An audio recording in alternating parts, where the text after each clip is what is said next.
Minatunga salamu kwa wananchi yote wa Uganda, habari za leo, habari za asubuhi. Maneno yangu na hapo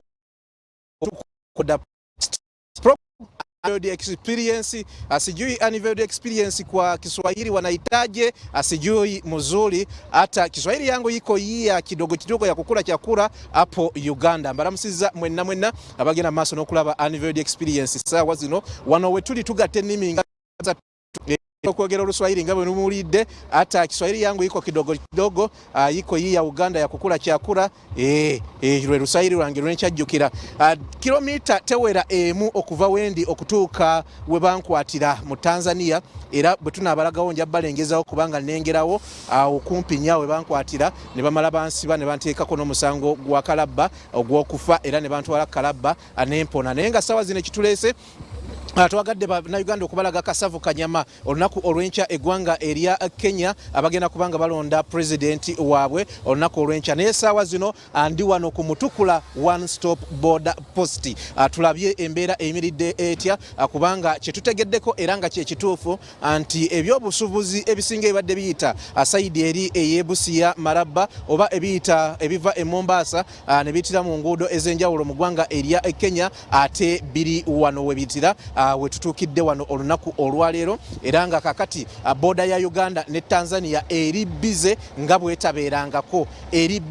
bwetabeerangako kugwe agenda maaso n'okulaba Unveiled experience. Njagala okugamba nti motoka ezo zolaba ezitise ebyamaguzi n'okusingira ddala neeza amafuta zikwatira ddala mayiro kumpi nga 5 okuva wano wetuli nga zisimbye lunyiriri.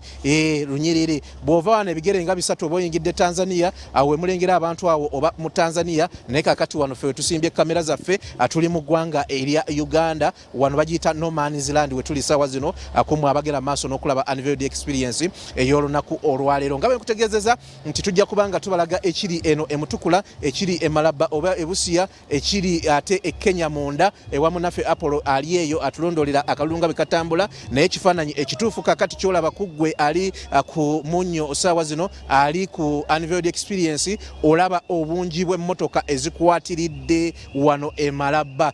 Simanyi buwanvu ki bwe kitwalira muntu kusala wano kubanga ako kemuwulira akakaabaako bannaffe abagenda maaso n'okukebera ebintu wano wetuli be bagenda maaso n'okukebera okulaba mmotoka nti kyebagambye kyebatisse kyekyo bwebanga egambye nti etisse mafuta temuli mukyere temuli sabbuuni kakati kyekyo ekigenda maaso wano wetuli era kyowulira kakati ekikaaba. Naye nga mmotoka zisulawo ne weeks nga zirinda okusala wano kubanga kyetutegeddeko nti bannaffe basinga kakati kukozesa luutu ey'e Dar es Salaam okusingira ddala ab'amafuta olw'okutya ekyali Kenya lulinga bagenda maaso n'okulonda obutagenda maaso nakulayika nti ate kigwa ku ggwanga Uganda ne ku basuubuzi banna Uganda kubanga jjukira mulundi guli twagenda maaso n'okulayika nti twafuna okufiirizibwa okw'amaanyi ennyo emmotoka z'abanna Uganda bwe zagenda maaso n'okwokyebwa n'ebyefaananyirizaako bwe bityo. Kakati olaba nti buli omu kakati alina ekyamaguzi kyatya nti kiyinza okosebwa bw'abanga ayise ku luutu eri eya Mombasa bayita eno era akasoobo k'amaanyi nnyo nyene ddala nga bw'ogenda maaso n'okulaba. Nkugambye nti mmotoka ez'ebyamaguzi n'okusingira ddala ez'amafuta zigumbye wano ku booda ya Uganda ne Tanzania era mpitirivu nnyo zikoze oluseregende olutagambika oluwanvu ennyo nga zonna zirinda okuyita wano okulayika nti zeesogga oluguudo luno olwa Mutukula kakati lwe basinga okulayika nti bakozesa kumwe abagenda maaso n'okutulaba era nga bayitira wano ne bagguka ekyotera bwe bava ekyotera ne baleega ne bagwa Masaka. Kakati awo motoka zitambula nga bwe zaagala okutambula naye nga ekiri wano kyekino yo embeera Abannayuganda gye bayitamu osayidi eno buli omu ajogerako lulwe buli omu byamafuta n'ebyefaananyirizaako bwe bityo buli omu alina kyayogera ku mbeera eyo. Nsanyusa okusinkana.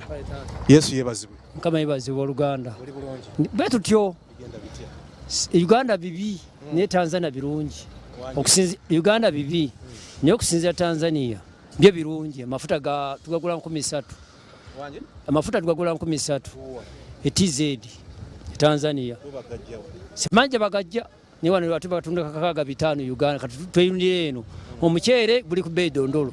guli kusinyisira 15 betudde guli ku 15 kati ebintu nibeera nga bikalubi. Tuli butereevu ku Soti TV, tuli mu Unveiled experience, abantu bakulaba.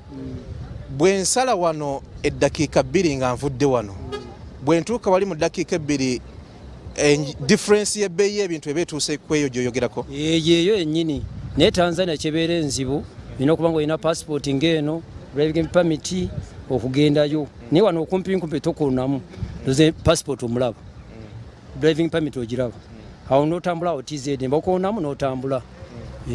Kati osobola kujjayo kinaki? Muceere, mafuta, buli kamu konna kali ku bbeeyi ntono. Ne Uganda yafuuka bizibu. Etya?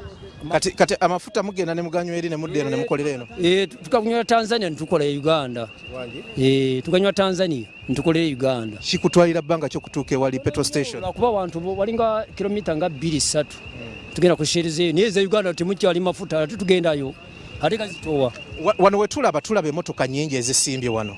Munnayuganda tosobola mukakasa nti eno tetulina mafuta ate nga mmotoka mpitirivu ezitwala amafuta wano zendaba? Emmotoka yakubeera ennyingi ennyo wano, kitegeeza nti zandibadde ziyita Kenya, naye Kenya waliyo okulonda ku Lwokubiri kale zirina okuyita wano Mombasa eri babekengera olutalo. Zatandika kweyongera ddi? Ebbanga ddene nnyo zimaze nga weeks 2 nga ziyita wano n'ebyamaguzi ebirala. Mwe mutusinga kakati okumanya ekibeera eno. Mmotoka ezo zetulaba nze ntiddemu kubanga ndaba oluseregende lwa layini luwanvu nnyo. Kitwala bbanga kimmotoka emu okulabika nti esala wakiri okuvaako wali okumpi okusala okutuuka wano? Kisinziira, emmotoka ejja negenda mu sikaani bagikebera, bamala gikebera neyitamu makiryalinga negenda e Uganda. Naye kimala eddakiika nga 2 naye tikirina kwandizo ndabasirikale obalaba bakubuza driving permit biki byonna ebisanyizo by'emmotoka ebintu ne bitereera. Si wabi wano. Kati muno otaddemu gammeka kati? Muno befulu tanka ndozo giraba ejjuddeyo kyanywa fulu tanka eboga ndozo gala amafuta genu go meeru tigalinga ga Uganda ga Uganda gawadde bagama myufu gano gazitowa tugavuga wano tugende ekyotera tugende Masaka galina power gazitowa nnyo. Kati temusasula musolo ebyo byonna bimugula kati omusolo gwa piki ogulaba omusolo gwa piki kazigunguno ogulaba passport ozirabye, driving permit mbikulaze, element tojjaako ogenda onywa amafuta ng'ovaayo. Byoba olina okubeera nabyo ng'oyingira Tanzania? Byonna mbirina wano era byonna mbikulaga wano. Nkongere? Mbalinya kwongera okakase driving permit ogiraba yammwe, passport yine yaffe egamba Muganda, kintu kyatereera. Nendi muna Uganda nenkolera eno zigizaga bintu byonna tubigula eno ntudde eno ate nga sinaba kukuta asaidi eri waliyo town ndabyeyo bintu bingi nnyo Mutukula waggulu awo.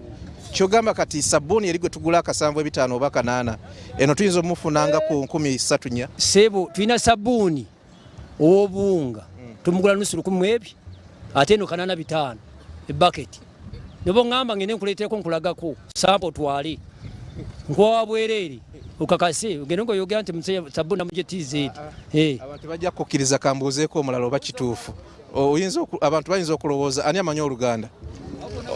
Omusajja byayogera bituufu sebo eri sabbuuni nsobola omufuna ku 15 ngeno 5 yesebo kijja kitya okijjira omusolo gwendo gwa rais ate gwa Uganda bya bbeeyi lwakuba nti byalinnyemu n'eno olw'ensonga gundi we yafa Magufuli nibagendako omukyala ne biryoka birinnya ne Magufuli ng'akyaliyo ebintu byali bya layisi nnyo ng'akasooka omukyala tukaliira ku 3 TZ wodda mu Uganda kabeera 6 oba ng'owanisizaamu nawe yafa bintu ne birinnyamu naye era nga si kyekyamanyi nti byalinnye nnyo ekiri awo. Emmotoka zino ennyingi zetulaba ezipaakinze wano mwe ng'abatuuze bakuno mulina we mubojjererako mulina we mufunira kubanga tulaba kakati Mutukula ekutta akati buli mmotoka kumpi kati eyite eno mulina akasente ke mubafunafunako? Ffe tufuna ddala sente ffe tuzifunira ddala ffe tukola kuba zino ensi ziri 2 tukola TZ tukola n'eno ffe tukola ddala ffe embeera tetunyize nga Kampala. Yapo sasanya abantu abali e Kampala. Kampala tukabya nnaku eno muli bulungi. abantu afa bali e Kampala tubasaasira nnyo era kituufu. Abatulaba tuli ku Unveiled experience embeera eri wano ku boda ya Mutukula yeyo gyogenda maaso n'okulaba akugwena agenda maaso n'okutulaba olaba nti motoka zitambula mpola era ekiriwo kyekyo nga bwogenda maaso n'okulaba ekifaananyi ekyo munnaffe ali wano ku Unveiled experience essaawa zino tugenda kubanga tunoonyako ango endala tukulage ddala obuwanvu bwa kino mu buwanvu bwabwo kubanga zo motoka nnyingi nnyo nnyini ddala nga bwogenda maaso n'okulaba ngabogera maaso n'okulaba omulabi waffe owaso TV ekiri wano kyekino emmotoka zo nnyingi nnyo Godfrey tumwebaze yajja kuba tubulira ekiri emalabba oba ebusiya naye nga kyo ekiri wano munnaffe atulaba kyekino nga bwogenda maaso n'okukiraba ozemu n'ompita onjagazaaki banja kwebaza Pastor Bujingo nina mwenyina zomutako mu ngalo Sharon gyasabira nga munaye ensanyisa okulaba kwenu nebe nkulabya ati siyenze aleze ndabye guli muganda ati Pastor Bujingo bwe waffe munyalwana siyenze na mahoro mezitese mushuti wanyu kyogamba mumumanyi mulaba ku TV no munyarwana no wacu no muntu wacu amezatese Pastor ndamukunda cyane avuga ikinyarwanda nkumva ndamukunze anjo bitegere kubanga uri muganda kati ntusira mu rurimi nange mugambe ko runyarwana tuli mwani emejute Pastor Bujingo tuli mwani Unveiled experience abagira maaso n'okutulaba kakati ekiri wano kyekino tuli mu no man's land agenda kubanga nkutambuzaako katono nnyo ate nkulageko ko motoka zino zemulaba wali ekigenda azizi era kulwa ati seta ati seto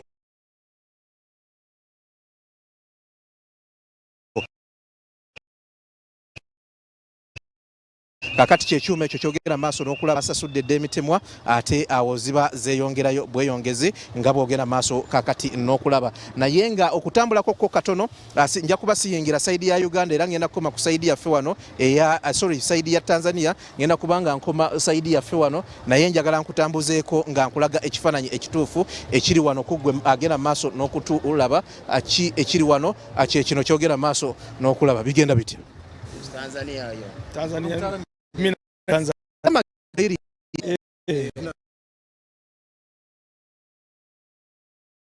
Unasemaje? Tupo. Hakuna shida. Hakuna shida kabisa.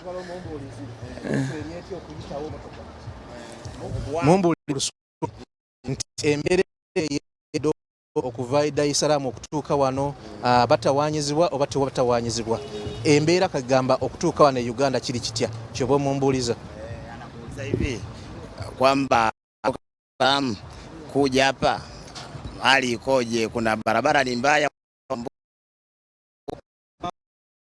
kiukweli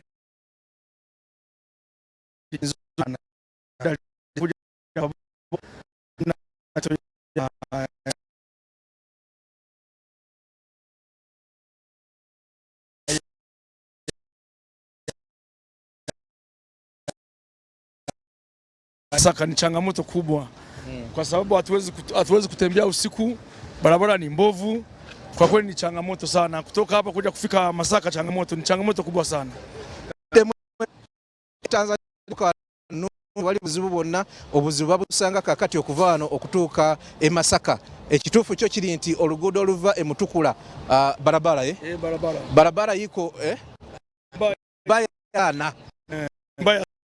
Kwa hiyo tunapata changamoto ya kutoka hapa kwenda mpaka Kampala.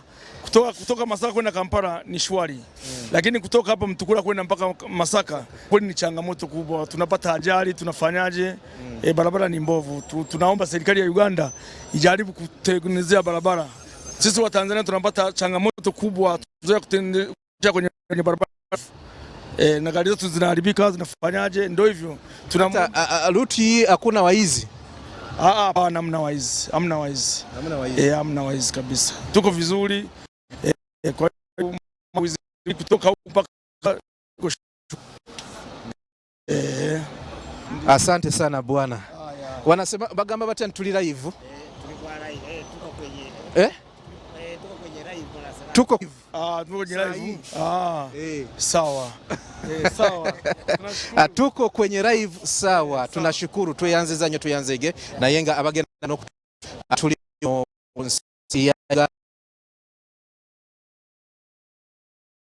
anegwanga eria Tanzania ekiri wano kyekino kugwe agena maaso n'okutulaba agena maaso n'okutulaba kakati wano wetuli kakati yensalo wano wetuli yensalo era balibe mulaba bali mu kitundu ekya Tanzania kakati bana aba side eno kakati bali mu gwanga erya Uganda era yeno mulaba obumotoka bwo